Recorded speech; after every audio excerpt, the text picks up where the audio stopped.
Hello everyone. Welcome to the book series of Mr. Man in the book of Mr. Small.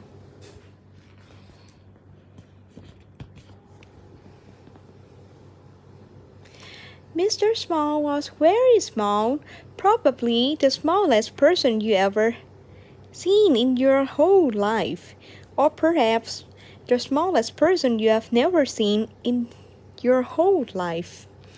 Because he was so small, you probably wouldn't see him anyway. Mr. Small was about as big as a pin, which isn't very big at all. So perhaps we should say that Mr. Small was as small as a pin. Mr. Small lived in a small house underneath a daisy at the bottom of Mr. Robinson's garden. It was a very nice house, although very tiny, and it suited Mr. Small very well indeed. He liked living there. Now, this story is all about the time Mr. Small decided to get a job. The trouble was, what sort of job could Mr. Small do? After all, there aren't that many small jobs. Mr. Small had thought about it for a long time, but hadn't had any ideas. Not one. He was thinking about it now. Well, he was having lunch. He was having half a pea, one crumb, and a drop of lemonade. Mr. Small thought and thought while he was eating his big lunch. But it was no use. Thinking just made him thirsty. So he had another drop of lemonade. I know, he thought to himself. After lunch, I'll go and see Mr. Robinson and ask his advice. So after lunch, he left his house and walked to Mr. Robinson's house at the top of the garden. It was quite a long walk for somebody as small as Mr. Small, and halfway there he stopped for a rest. He sat on a peepul, feeling quite out of breath. A worm crawled by and stopped. "Good afternoon, Mr. Small," said the worm. "Good afternoon, Walter," said Mr. Small to the worm, whom he knew quite well. "Out for a walk, are you?" asked Walter. "Going to see Mr. Robinson," replied Mr. Small. "Oh," said Walter. "About a job," added Mr. Small.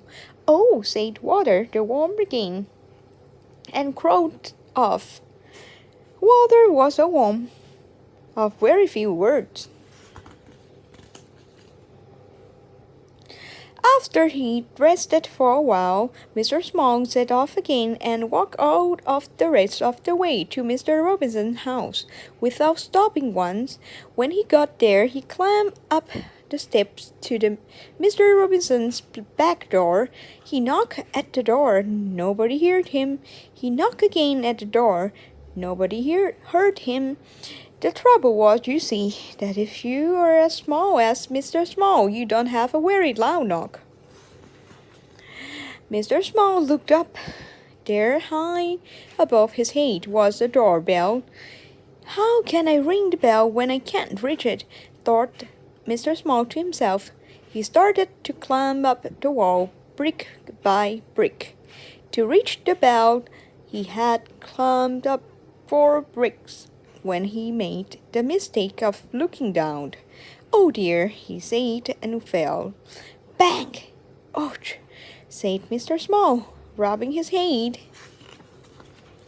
Just then Mr. Small heard footsteps.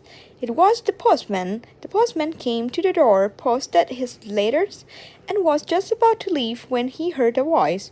"Hello," said the voice. The postman looked down. "Hello," he said to Mr. Small. "Who are you?" "I'm Mr. Small," said Mr. Small. "Will you ring the bell for me?" "Of course I will," replied the postman in answer to the to Mr. Small's question, and reaching out he praised the bell with his finger. "Thank you," said Mr. Small. "My pleasure," said the postman, and off he went. Mr. Small heard footsteps coming to the door. The door opened. Mr. Robinson opened the door and looked out. "That's funny," he said. "I'm sure I heard somebody ring the bell." He was about to shut the door when he heard a little voice. "Hello," said the voice. "Hello, Mr. Robinson." Mr. Robinson looked down and down. "Hello," he said. "What are you doing here?" "I've come to ask your advice," said Mr. Small to Mr. Robinson. "Well," said Mr. Robinson, You'd better come in and have a talk." Mr. Small followed Mr. Robinson into the house, and perched on the arm of Mr. Robinson's favorite chair, he told him how he couldn't think of a job that he could do. Mr. Robinson sipped a cup of tea and listened. "So, you see," Mr. Small explained how difficult it is. "Yes, I can see that," said Mr. Robinson. "But leave it to me." Mr. Robinson knew a lot of people. Mr. Robinson knew somebody who worked in a restaurant and arranged for Mr. Small to work there, putting mustard into mustard pots. But Mr. Small kept falling into the pots and getting covered in mustard, so he left that job. Mr. Robinson knew somebody who worked in a sweet shop and arranged for Mr. Small to work there, serving sweets. But Mr. Small kept falling into the sweet jars, so he left that job. Mr. Robinson knew somebody who worked in a place where they made matches and arranged for Mr. Small to work there, packing matches into boxes. But Mr. Small kept getting shut in the boxes with the matches, so he left the job. Mr. Small knew somebody who worked on a farm and arranged for Mr. Small to work there, sorting out the brown eggs from the white eggs. But Mr. Small kept getting trapped by the eggs, so he left that job. "What are we going to do with you?" Mr. Robinson asked Mr. Small one evening. "Don't know," said Mr. Small in a small voice. "I've got one more idea," said Mr. Robinson. "I know somebody who writes children's books. Perhaps you could work for him." So the following day, Mr. Robinson took Mr. Small to meet the man who wrote children's books. "Can I work for you?" Mr. Small asked the man. "Yes, you can," replied the man. "Pass me that pencil and tell me all about the job you have been doing.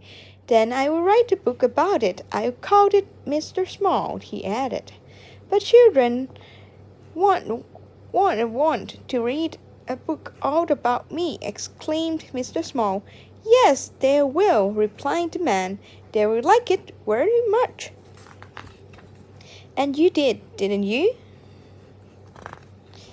And we finish the book of Mr. Small in the series of Mr. Man. Bye-bye.